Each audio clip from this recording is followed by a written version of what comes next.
तर आज मुंबई मेट्रो 3चा लोकार्पण सोहळा आहे। ठाकरेंचे शिवसेना खासदार अरविंद सावंतांनाही निमंत्रण असलं तरी सावंत उपस्थित राहणार नाहीये। तर सावंतांना आमंत्रण देण्यात आलंय, पण निमंत्रण पत्रिकेत मात्र त्यांचं नाव नाहीये।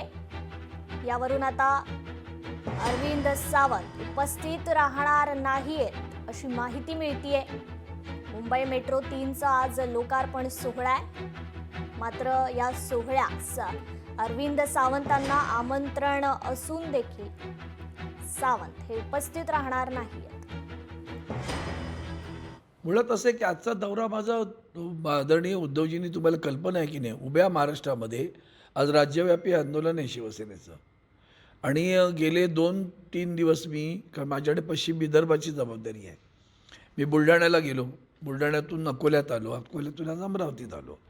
प्रत्येक ठिकाणी विधानसभा निहाय बैठका घेतल्या। खास करून शेतकऱ्यांच्या प्रश्नावरचं आंदोलन व्यवस्थित व्हायला हवं आणि त्यालाच अनुसरून मग जिल्हा परिषदांच्या आणि या नगरपरिषदांच्या नगरपंचायत निवडणुका घोषित व्हायच्या आहेत, पण त्यांची आरक्षणं घोषित झाली तर तो सगळा विषय येतोच संदर्भातनं।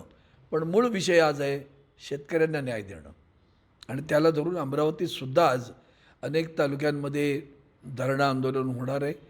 काही ठिकाणी मला जाणं शक्य, तिथे मी जाऊन येणार आहे।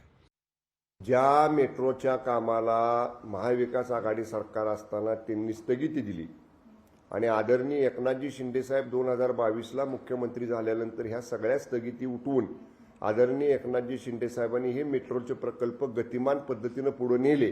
त्यामुळे आता हे कुठल्या तोंडाने येणार कार्यक्रमाला? कदाचित लोक त्यांना विचारणार की तुमच्या हातात सत्ता असताना तुम्ही मेट्रोला स्थगिती दिली होती आणि तुमचं सरकार गेल्यानंतर आदरणीय शिंदेसाहेबांनी हे प्रकल्प चालू केलेत। त्या भीतीपोटी कदाचित उबाटाचे लोक या कार्यक्रमाकडे पाठ फिरवत असतील। लोकशाही मराठी ऐका, पहा, जागरूक रहा।